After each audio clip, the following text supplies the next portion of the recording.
Henshin! Walaupun ini episode cooldown, tapi tetap menarik. Episode inilah yang menjadi jembatan dan juga awal permulaan cerita Gabu yang memasuki arc baru.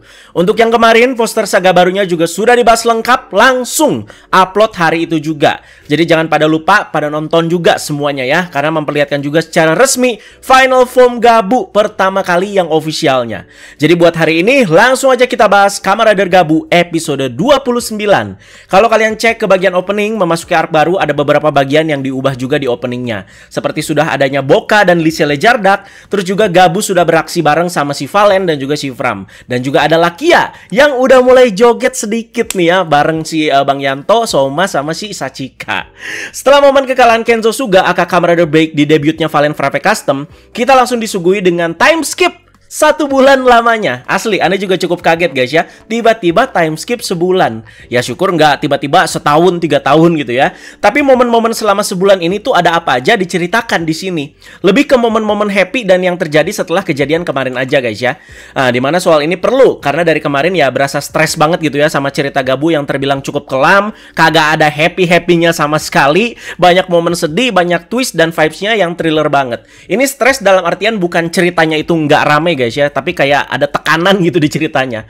Soma udah balik happy lagi, keadaan mentalnya juga udah stabil sekarang ya, dan udah bisa menghasilkan Gochizo lagi seperti biasa, dimana dia dengan hati yang senang menyantap berbagai macam makanan hasil masakan si Sachika. Makan snack juga, dimana di sini diperlihatkan Soma makan popcorn dan menghasilkan Gochizo baru, yaitu Pop Burn Gochizo. DX-nya ini udah rilis dari kemarin guys ya, cuman baru diliatin sekarang, sama kayak si Elegan Makaron waktu itu.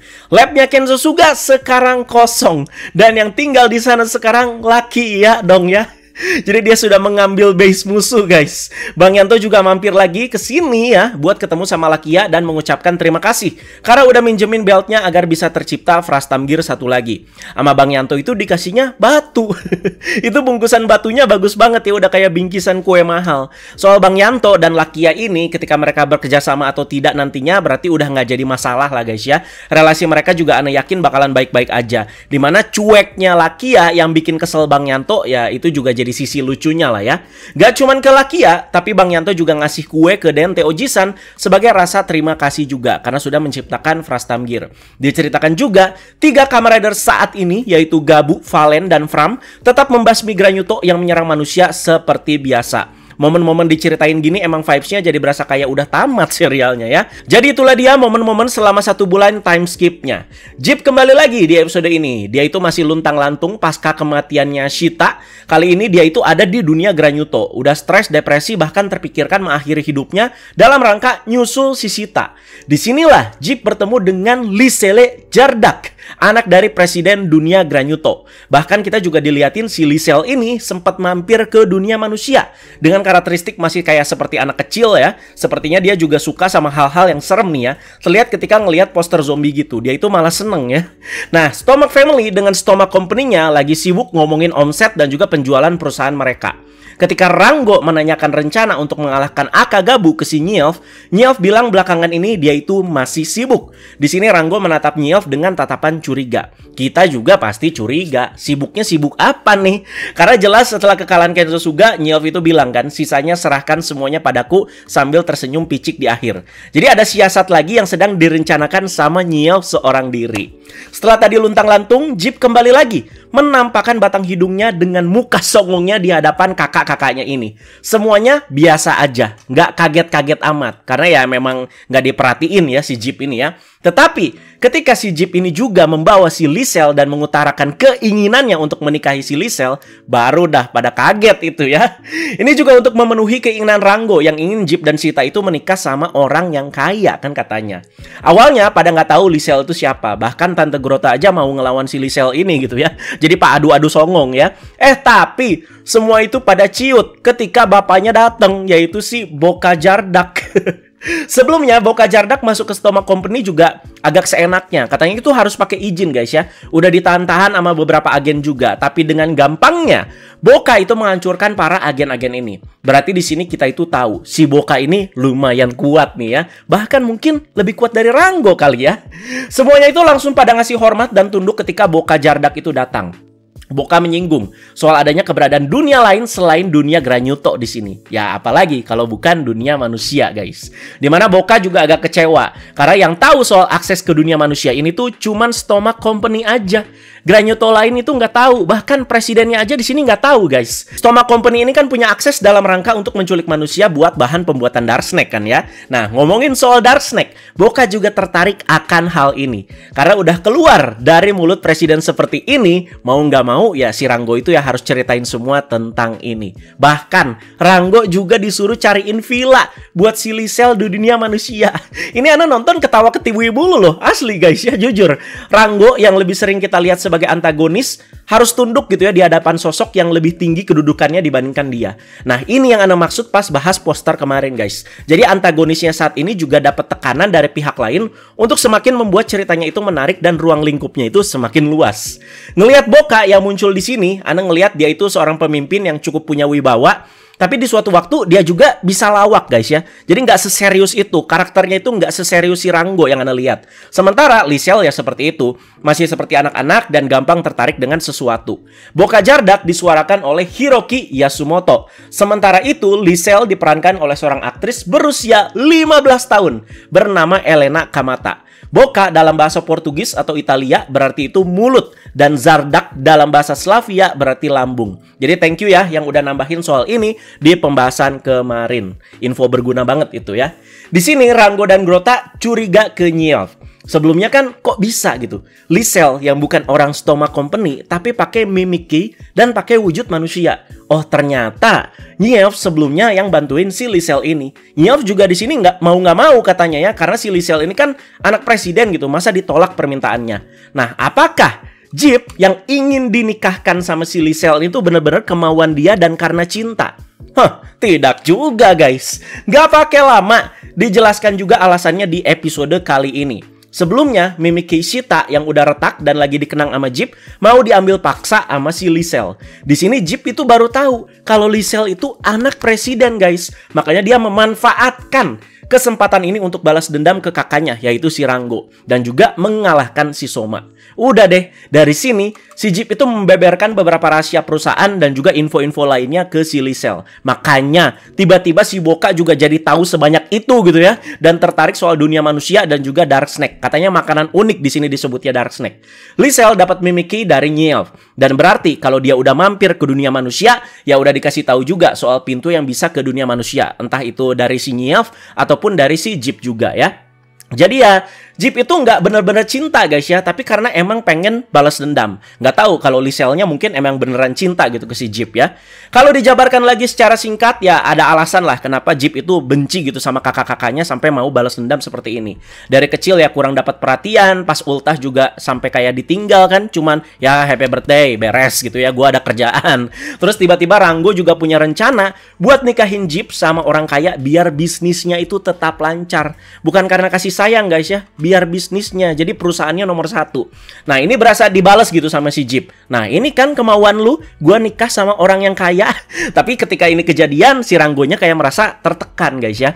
Sekali lagi, Ana suka banget lihat Ranggo yang tertekan kayak gini. Bukan karena sebel sama dia guys ya, tapi ini ngasih warna baru aja gitu di ceritanya. Antagonis utama tapi bisa ketekan lagi, tapi bukan dari pihak protagonis. Tapi ngelihat si Lisel di episode ini Ana sebel sih ya, nggak tahu kenapa, rasanya pengen di dropkick sama Bang Yanto ya. Nah, gimana menurut kalian soal Stomach Family dan juga Boka dan juga Lisel? Apa kalian ada prediksi nih cerita kedepannya itu seperti apa? Mari kita lanjut ke cerita lainnya di episode ini. Happy Pare kali ini dapat pekerjaan unik di mana mereka itu disuruh pada main basket. Karena ada satu tim mau tanding nih ya, tapi anggota lainnya itu pada berhalangan hadir. Jadinya di sini Soma, Sachika dan Lakia yang gantiin. Sayang kurang Bang Yanto ya. Pasti jadi lebih kocak tuh timnya.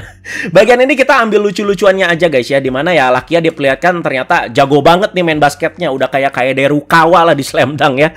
Sampai-sampai dia itu ngedang berapa kali tuh ya. Soma juga jangan lupakan dia itu punya kemampuan fisik di atas rata-rata manusia biasa. Soma diperlihatkan ngelempar bola dari area sendiri ke ring lawan, langsung masuk terus itu bolanya ya. Dan akhirnya timnya Soma di sini yang menang. Nah di sini nggak cuma lucu-lucuannya aja yang jadi hiburan buat kita, tapi kita dikasih sama poin utama yang penting, yaitu soal teamwork atau kerjasama. sejago Messi atau sejago Ronaldo juga tetap butuh teamwork dari pemain lain di sekitarnya guys ya. Tapi yang kocak ketika ditanyain, katanya si Soma dan si Lakia ini tuh baru belajar basket ya dari baca buku. Jadi pertandingan selesai, pekerjaan juga selesai. Lakia dikasih bayaran pakai duit sama batu. Ngakak, Pak. Dan secara tidak sengaja, Soma itu ngebawa handuk salah satu pemainnya tadi. Jadi harus dikembalikan. Setelah dihubungi nomor pribadinya sampai ke toko tempat orangnya kerja juga, katanya orangnya itu belum pulang padahal mau jaga ke toko. Nama orangnya itu Sakurai-san. Gak cuman Sakurai-san aja yang lost contact, tapi temennya juga yang bernama Ukawa. Jadi dua orang kayak ngilang ini ya. Nah, Soma jadi curiga ada ulah Granyuto di sini. Makanya dia itu balik lagi ke tempat dia itu main basket dan menginvestigasi jika ada orang yang mencurigakan di sekitar situ bersama si Lakia dan juga Sachika. Anda juga suka nih ya, Sachika udah mulai bisa dibilang ya, terlibat gitu ya dalam penyelidikan kayak gini. Jadi nggak cuma sebatas pekerjaan di Happy Pare doang guys. Hipotesisnya Lakia, dua orang ini tuh memang diculik sama si Granyuto. Karena kan baru menang pertandingan nih, jadinya mereka itu lagi happy-happynya. Nah, jadilah mangsa Granyuto yang juga ngincer orang-orang berbahagia ini ya. Kan untuk kualitas si Dark Snake-nya kan ya. Nah, nggak pakai lama, bertemulah mereka dengan seorang bapak-bapak yang mencurigakan. Dan benar, si bapak ini adalah Granyuto. Sebelumnya, si bapak ini tuh memang nonton timnya Soma itu main dan langsung ngenalin si Lakia. Kayak pernah lihat nih ya. Karena kan Lakia udah jadi buron gitu ya di Stoma Company. Jadinya pekerja-pekerjanya seperti kayak si bapak ini ya langsung tahu gitu jadinya ya. Jadi itu udah ya public news lah ya. Nama Granyutonya itu Granyuto Ochiru. Base-nya itu dari monyet. Nama Ochiru berasal dari pepatah Jepang, Sarumoki Kara Ochiru, yang artinya itu bahkan monyet pun bisa jatuh dari pohon. Agak mirip nih ya dengan kelakuan si bapak ini yang tanpa secara sengaja kelabrak gitu sama si Lakia. Karena terlihat si bapak ini tuh kayak ceroboh juga gitu. Berarti ini Granyuto yang ada di scan Terebikun waktu itu. Kalau benar nanti dikalahinnya itu sama si Valen Frappe Custom guys. Terjadilah kejar-kejaran dan pertarungan sampai ke hutan ya. Granyuto ini ya cukup menyulitkan Soma dan Lakia karena kerjanya itu kabur-kaburan dan nyangsang di pohon mulu. Tapi terlihat Granyuto ini tuh cukup ceroboh guys. Soma menggunakan Gochizo yang baru dia dapat di awal episode, yaitu Pop Burn. Bukan mengganti formnya si Gabu, tapi di sini Gochizo-nya itu mengeluarkan berbagai macam popcorn yang bisa meledak sesuai namanya, Pop Burn. Berarti di sini nggak semua Gochizo yang dipakai Soma ya jadi ngeganti formnya Soma ya. Ada juga yang cuman mengeluarkan ability khususnya seperti kayak si Pop Burn ini ya. Masih lagi gelut, tiba-tiba muncul si Lisel Jardak yang lagi jalan-jalan dan pengen ikutan main. Episodenya bersambung deh. Penasaran coba ya si Lisel ini kalau gelut sekuat apa. Kalau bapaknya kayaknya emang beneran kuat banget deh ya. Bahas ke bagian lainnya. Di awal episode, Soma dan Bang Yanto yang udah akur dan adem ayem lagi nongki bareng di coffee shop. Anjay, jadi anak senja ya. Dimana Soma itu minum frappe lagi dan menghasilkan frappeis Gochizo lagi. Jadi ada 2 frappeis Gochizo nih total ya. Dan udah pasti langsung dikasih juga ke Bang Yanto. Nah, apa efek frappeis juga sama nih kayak si Blizzard Sorbet. Dia itu cepat meleleh nih. Kita ya belum dikasih lihat nih sama efek sampingnya ya. Kalau ada itu juga ya. Di sini Bang Yanto mencoba membantu Soma untuk mencari keluarga ibunya. Di sini diungkap nama lengkap dari ibunya Soma adalah Inoue Michiru. Makanya Soma juga kan namanya ada 2, antara Soma Inoue atau Soma Stomach ya. Tapi agak trauma juga ini dengar nama Inoue ya. Ya you know lah ya.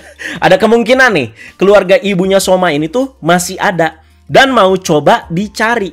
Memang nggak dijelaskan secara gamblang ya, tapi Soma kan bilang ibunya ini tuh diculik. Jadi ada kemungkinan ya emang diculik dari dunia manusia ke dunia Granyuto secara paksa. Lalu dinikahkan paksa juga sama si Buche Stomach dan lahirlah si Soma. Jadi perlakuan Buche juga kan cukup keras dan kasar gitu ya ke istrinya sendiri ataupun ke si Soma ya. Mendengar penawaran Bang Yanto ini, Soma sih sebenarnya mau-mau aja guys ya, tapi dia takut. Patut diwajari takutnya Soma di sini karena kan dia itu bukan anak hasil pernikahan Inoue Michiru sama manusia lagi guys ya, tapi kan sama Granyuto. Yang berarti dia itu ya setengah monster lah bisa dibilang. Apalagi ibunya juga udah nggak ada, udah tiada di sini. Nah, soal fakta-fakta ini kalau dikasih tahu ke keluarganya saat ini, pasti keluarganya juga shock dan bisa nggak terima guys ya. Jadi datang-datang udah nggak ada Inoue Michiro, wah bisa shock itu ya. Terus ngelihat si Soma juga monster. Bang Yanto yang lagi sendiri juga tetap berusaha menyelidiki soal ini. Jadi ini kayak berasa saga baru kecil-kecilan lah buat Bang Yanto yang kerjanya itu jadi freelance writer ya. Jadi masih dalam konteksnya gitu ya. Jadi sambil menunggu di sini kesiapan Soma juga, makanya dia itu kayak apa ya, bisa dibilang inisiatif lah mencari sendiri dulu. Penyelidikan dimulai dengan mencari data ibunya yang hilang lewat sebuah list di surat kabar. Dimana di situ ya tertulis lah ya, dan juga ya ada daftarnya orang-orang yang hilang sejak dulu. Semoga soal ini yang nggak bikin Soma dan Bang Yanto ya berantem-berantem lagi lah. Capek juga kan ya. Episode minggu depan akan ada team up yang sudah anu tunggu-tunggu nih ya. Soma dan Bang Yanto bakalan kerja sama lagi dengan form terkuat mereka tapi sekarang ya. Gabu, Blizzard Sorbet, dan juga Valen Frappe Custom.